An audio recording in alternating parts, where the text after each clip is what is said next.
Just suppose God serves through heaven and couldn't find one willing to be. Well, the supreme sacrifice that was needed, that would buy eternal life for you and me. Had it not been for a place called Mount Calvary, and had it not been for the old rugged cross, and had it not been for a man called Jesus, well then forever my soul would be lost. Well, I'm so glad he was willing to drink that bitter cup. Although he prayed, "Oh, Father, let this pass from me." But I'm so glad he didn't call heaven's angels. Oh, from my hands, oh, pull these nails that torment me. Had it not been for a place called Mount Calvary, and had it not been for the old rugged cross, and had it not been for a man called Jesus, well then forever my soul would be lost. Yes, then forever my soul would be lost.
knelt beside his bed, my heart was blessed with what he said.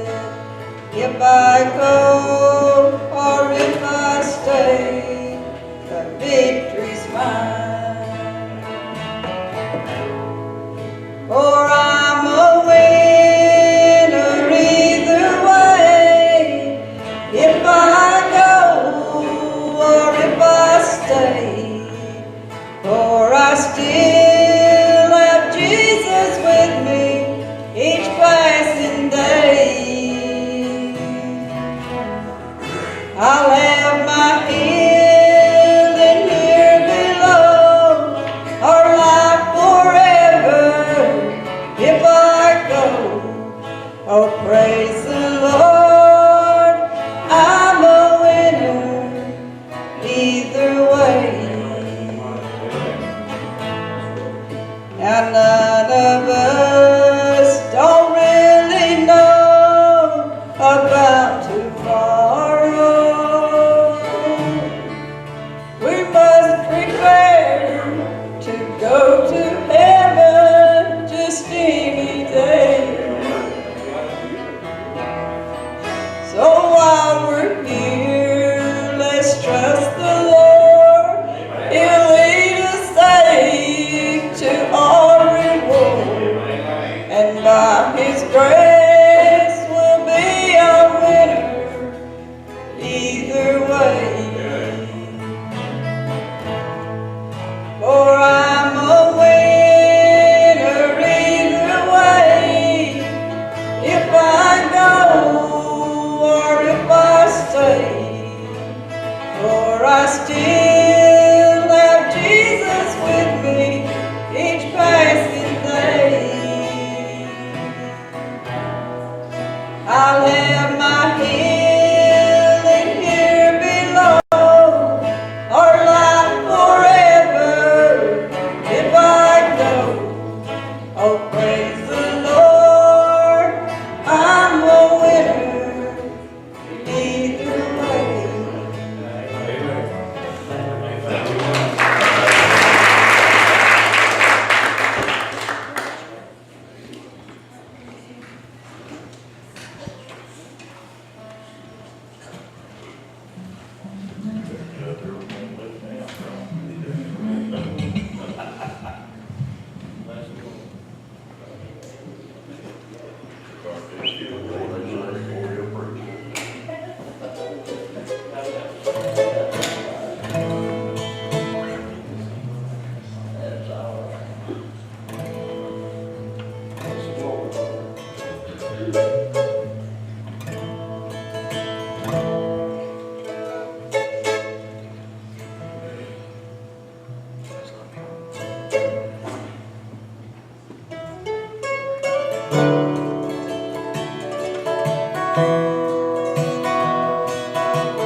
Spotless, the Lamb had no sin.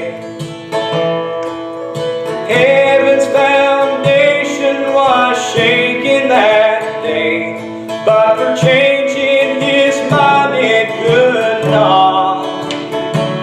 Even though He knew what He would go through, He must have loved me a lot. And how many tears have I brought to His eyes? I've heard Him more often than not. Yeah.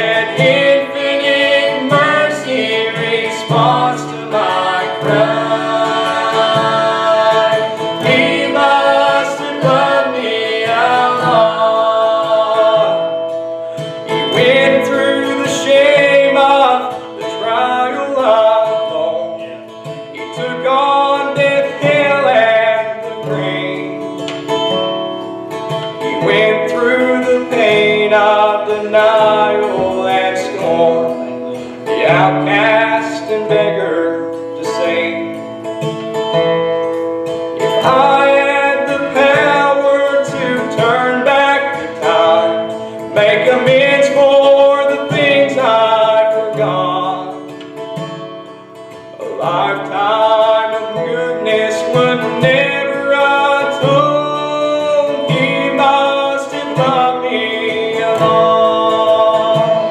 And how many tears have I brought to His eyes? I've heard Him more often than not. Yet infinite mercy responds to my cry. He must have loved me along. And how many tears have I brought to His eyes? I've heard Him more often than not. Yet infinite mercy responds to my cry. He must have loved me along. Infinite mercy responds to my cry.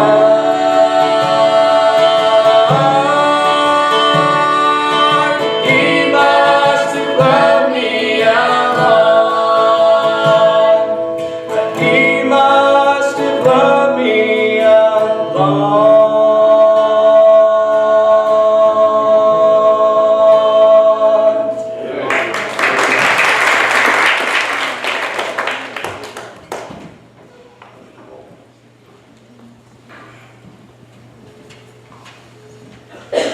Good evening, everybody. I'm going to read a card. I'm going to read this again Sunday morning also.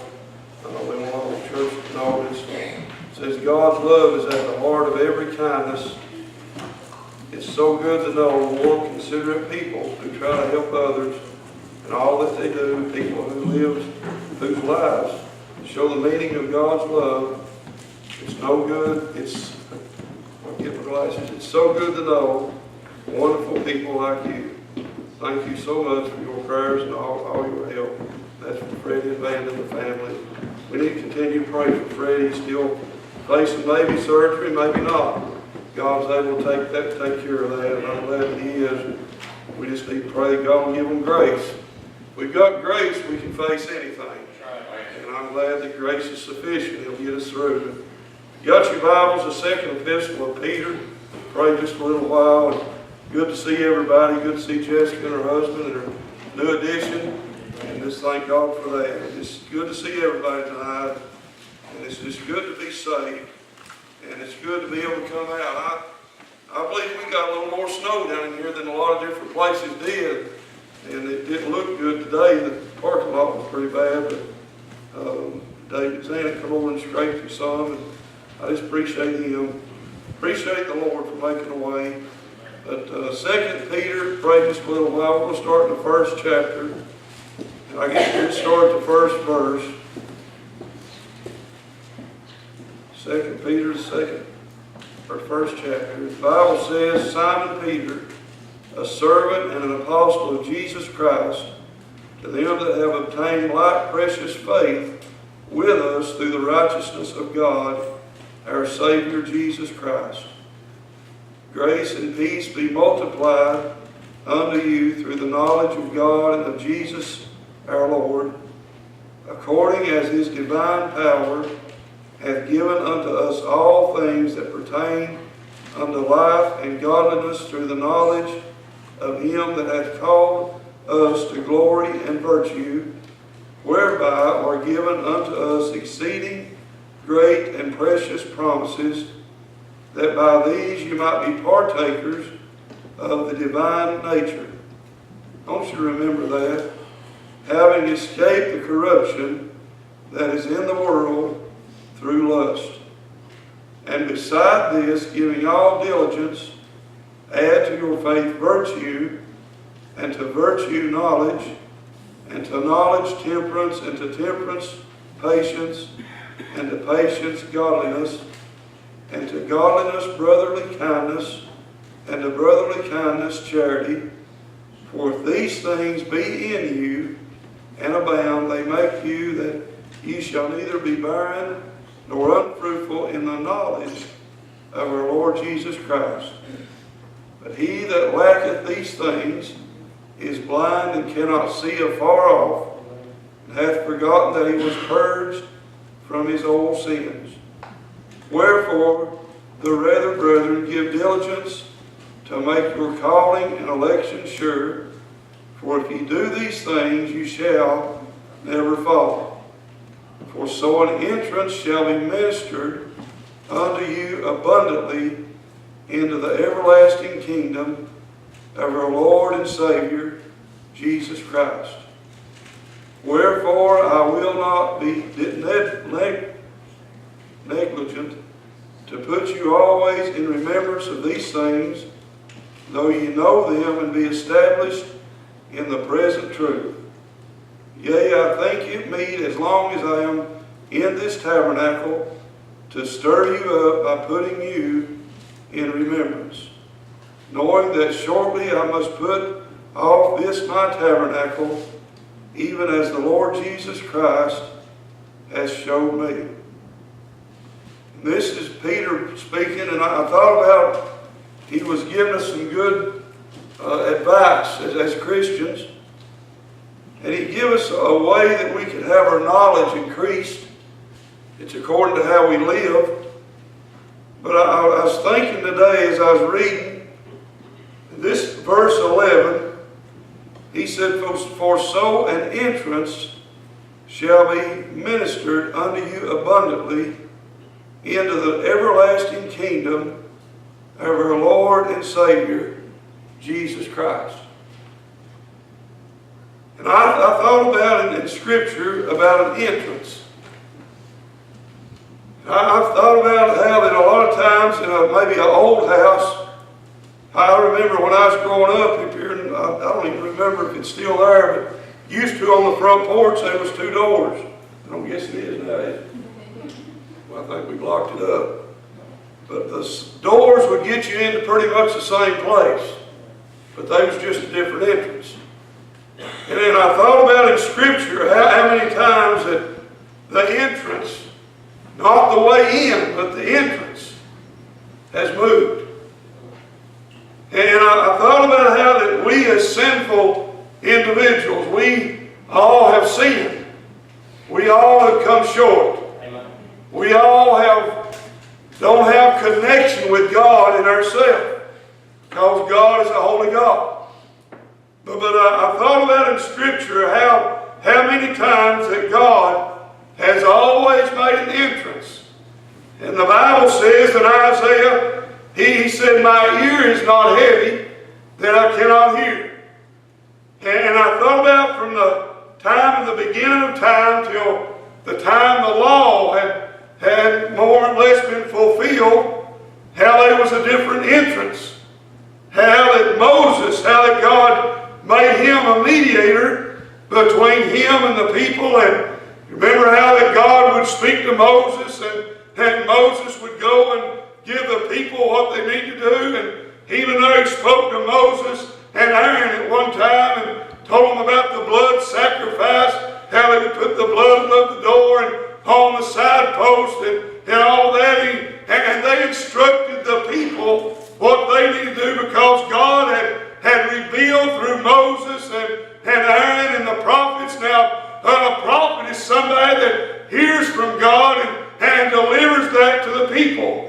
But a priest is a person that hears from the people and they're able to take it back to God. And I thought about how, first of all, the prophets, in other words, how without the law we never knew that we'd ever been lost or ever been sinful or ever done any wrong, but yet God sent the word down through the prophets, and the Bible said, on Mount Sinai, how they went up and they wrote the law, and the Bible said that even while they was up there writing the law, and it said God took his very finger and wrote down the 10 Commandments, but yet as they was up there and Moses was communing with God and God was making an entrance for the people, how the Bible said they were down there in the land done having a golden God and worshiping a dead God and having to be party and all that. I mean, they done forgot about what little Moses might have already told them. But I thought about how God is always merciful, and I'm so glad that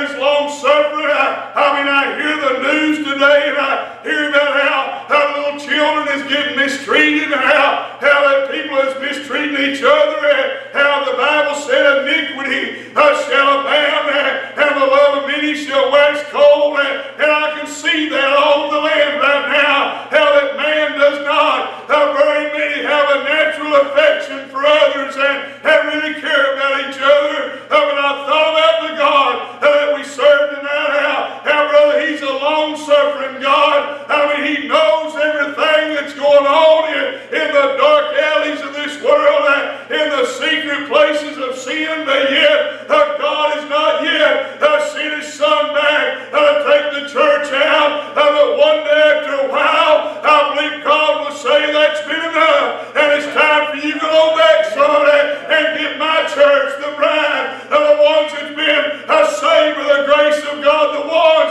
that have been born again by the blood of Jesus Christ. And I thought about how that entrance there, I mean, you talk about how they had to go in once a year, and the Bible said that high priest being of a Levite, maybe of Aaron or somebody like that, that was recommended to go in, and instead they would have to go in once a year and take the blood and offer it up for a sacrifice for the sins of the people. But yet, them people was out there, and they was all alone. They didn't have what we got tonight. I mean, God was making an entrance for them people. Yet, I'm glad that God could see the future, and He was already in the future there at that time, and He knew that He was going to give His Son. And I thought about how that priest would have to go beyond. The Bible said that veil go into the holiest of holies, and I thought about that veil today,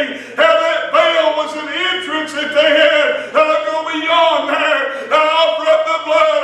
I mean, there was the outer court of the tabernacle, and there was that veil that was beyond, but yet there was a veil that went in to the holiest of holies, a veil that was of many colors, and a very thick veil, and a veil that means, in other words, it separated mankind from sin. And friend, I'm glad that God always makes an entrance, and I'm glad that God seen reconciliation to mankind even through that veil. I mean, if that priest had not went in there, they'd have no way of even staying in fellowship with God. I mean, if you remember over there in Matthew, I believe 27, the Bible said when Jesus gave up the ghost, it said that veil was rent from top to bottom, and that represented the body of Jesus being rent, being torn, being given for the world of sin out there. And what separated us from sin now? We're blessed beyond measure in this dispensation today. I mean, they didn't have the indwelling of the Holy Spirit back then. When Jesus went beyond the veil and He sacrificed Himself at Mount Calvary, He didn't go in once a year to that tabernacle. The Bible said He went in one time up to the heavenlies and offered Himself up on that mercy seat. He shed His blood and He paid the redemption of sin for mankind. And now, friend, we're blessed more than what they was back there under the law, because the Bible said He would write the law upon the tables of our hearts and the fleshly parts of our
membership in, trying to work their way in, trying to get good enough in. Brother, you're a sinner, and there's nothing you can do to change that. Salvation is of the Lord, and our world don't understand that today. How they're so blind, they say, well, if they're smart, they can get saved. As I read this today, and there was a thought came to me, it's not your IQ that will save you. It's your saying, I will, that will save you. It don't matter if your IQ ain't 23. If God convicts your heart, He'll give you enough knowledge to know what you need, and you just trust in Him by faith, and He'll save you, write your name in glory, and give you an entrance way into glory today. It's not your IQ, it's your I will. And our world today is like the Pharisees. They've got so religious. They got so caught up in man's tradition and man's beliefs and man's ways that they're not simply trusting in an almighty God that made an entrance way that when He gave His Son gave His life and to be saved by today. And what was the purpose of the veil? It was separation. Why did it rent? That was the end of the law dispensation time. It's when that veil rent from top to bottom. When Jesus died. And I remember reading in Ezekiel, and I've said this before. You remember he waded out into the water and he got up to his knees and up to his loins. Then he said he got to where he couldn't even swim. It got so deep. But he's seen the both sides of the river, trees on both sides.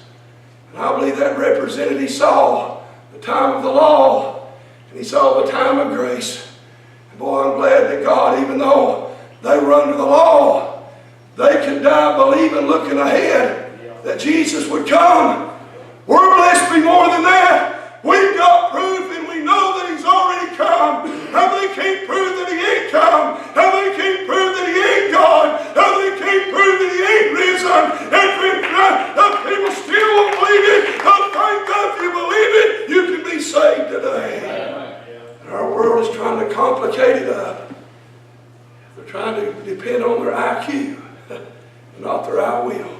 When I got saved, I was just a boy. I didn't understand Scripture much, but I know somebody speaking to me that night. And that's what shook me up. And I know that He loved me, but I know that I was a sinner. It wasn't that I said a big long prayer. I just said, I will. I'll go. I'll trust You, God. I know what Your Son done. He died for me. And I'm still trusting that 41 years later, that Jesus Christ died for me. And when I go to heaven, they'll not say He's going because He pastored a church or visited somebody or said a good word or because He know the Scripture and know this and know that. It's not my IQ, it's not my works, it's not my goodness. It's through the blood that God provided, and it's through God's salvation that He gave me. And thank God I'm kept by the power of God through faith in my Lord Jesus Christ, and that's what will get me to heaven. It's all dependent upon Him tonight. I'm laying on my deathbed, I'm not going to look back and say it's because I done this. I'm going to look back because He done it. And I'm trusting Him today. He made an entrance beyond the veil. That veil had power. That veil had a shadow about it that would show us how that we couldn't go in without Him. But when Jesus died, I've heard this and it makes sense. They say the reason it rent from top to bottom and tore top to bottom is because if it had tore from bottom to top, they would have claimed somebody else tore it. But that veil was very high, and they said it rent from top to bottom. And from what I've studied about that veil, it was about 6 inches thick of goat skin and different kinds of skin. I'd say when it rent from top to bottom, I'd say it made a noise that drew everybody's attention out of where it was at. And I believe that old centurion said, surely this was the Son of God. He realized who that was that rent that veil. It wasn't because He tore it with His hands. It was because He defeated and destroyed and fulfilled the law and the prophets. And now we can come into the throne of grace because Jesus made the entrance way.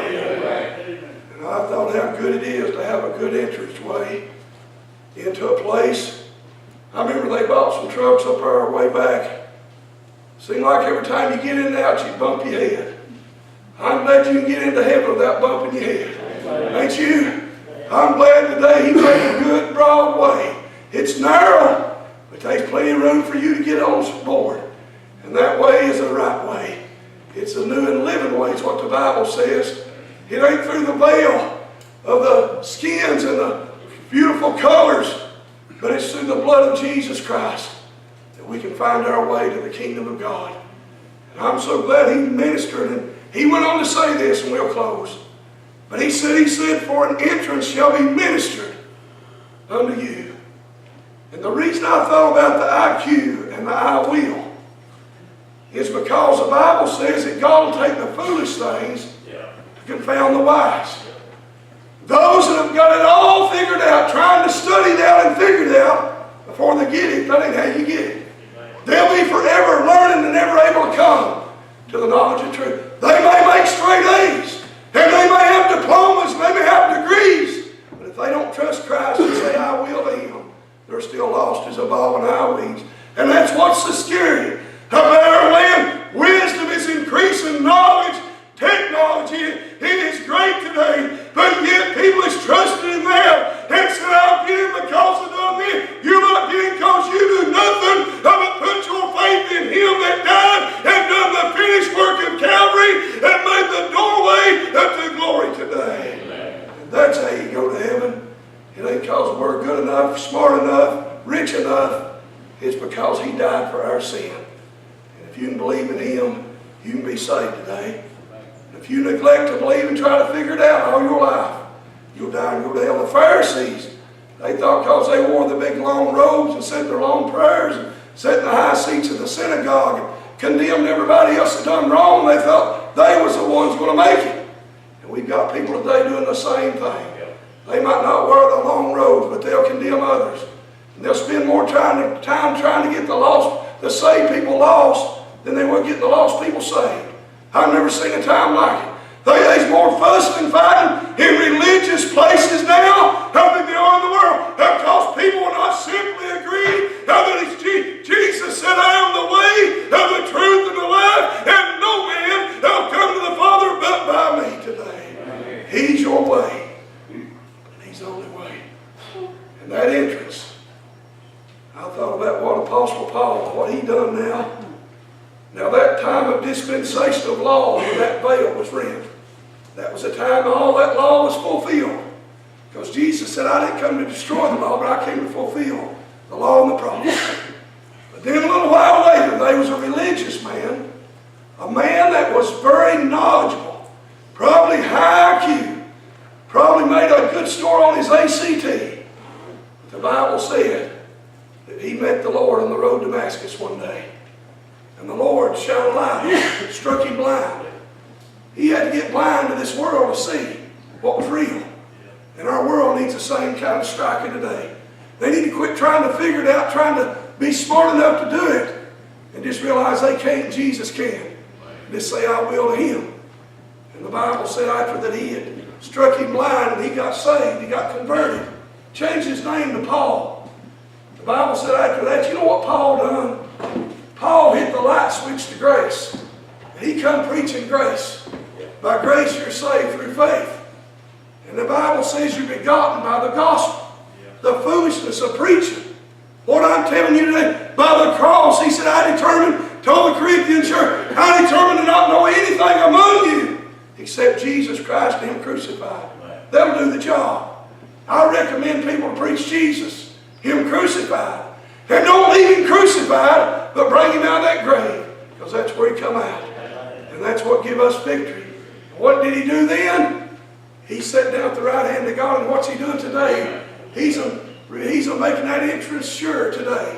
He's mediating our case to God Almighty, because He paid the price. Preacher, I've done too much. He paid for it. You got to believe that. Preacher, I can't do it myself. He'll do it for you if you trust Him. He's done it. By His stripes we're healed today. And I'm so glad He made a way. I know that the entrance, as far as getting a hold of God, the Bible said when Moses died, here come Joshua. He instructed the people what they needed to do. They went around Jericho. They done all these things. But then Jesus came. And we as Christians, born again Christians, we are different than what they was back in those days. That days of Israel, the chosen people. They wouldn't believe that he was the Messiah, the Son of God, the Savior of the world. They wouldn't believe that. So what did Jesus do? He gave us opportunity. Praise his name. And now, we don't have to come to the synagogue. I wish more would. But we don't have to come to the synagogue to get in touch with him. It's a good place to get fed. And it's like Peter was trying to instruct them. He said, I'm going to try to help you. He said, stir your spirit up. How did he preach to them? He'd tell them what Jesus had done. And he said, I was an eyewitness to his majesty. I saw where he was at. I saw him before he died. I saw after he died. I saw him resurrect. And I know he's alive. He was trying to stir them up. And friend, if our world even needs a stirring up, it's today. I'm glad that God made a way. There's two paths you can get on, or there's two ways you can get on. There's two places you can go, one of the two. There's two kinds of people. There's a lost, there's a saved. There's a foolish, there's a wise. There's a dead, there's alive. It's up to you to decide you're on today. Now that Broadway, it's more crowded. It might be wider, but it's more crowded. Because he said, many there be that go thereat, but few there be that find the right way. I'm glad today Jesus made an entrance way. And I'm glad somebody told me about him. And I believed it. And he gave me something I could share with the whole world. And I'm glad Jesus died for whosoever will. It's not your IQ, it's not how smart you are. It's your I will. Just trust him today as they get a song. I don't know where you stand up with God. I'm so glad that God is always, he's tried to stay connected with man. Even though man would reject him, they would do wrong, he would make a way. If they would repent, God was merciful. He would always bless them when they would truly repent. Everybody wants to stand this evening. This altar's open. Come this evening.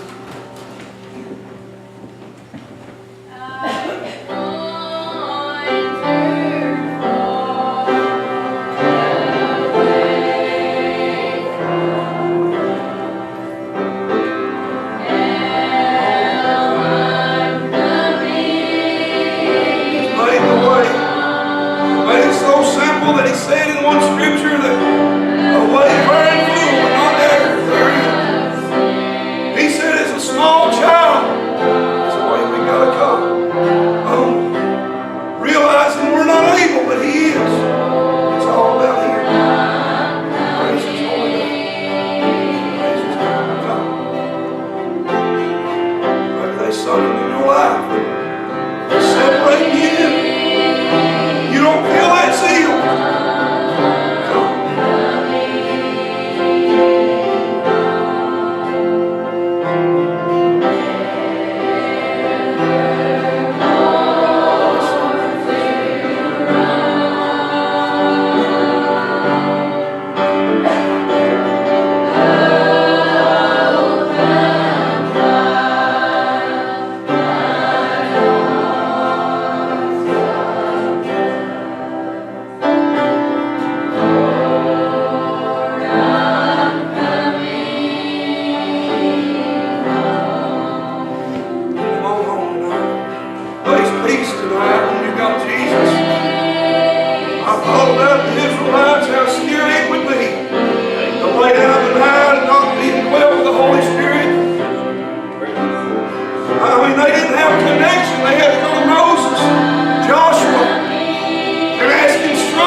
He's there through the dark times. He's there through the times that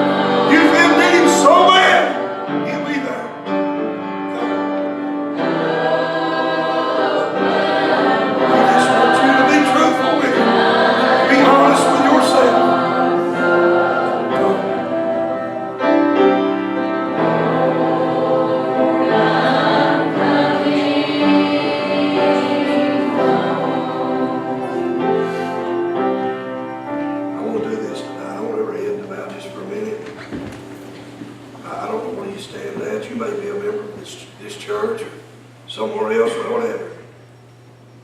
But that won't get you there. You need to be saved. Born again is something you don't hear much about anymore. Regenerated, new creature in Christ, you don't hear that much anymore. Because people want to do it an easy way. Just, well, I got baptized. You're asking me more if they're saved, well, I got baptized. Well, there's some of John's converts got baptized, but they wasn't saved till they believed in Jesus. It's not about the water. It's not about works. It's not about religious beliefs. It's about Christ.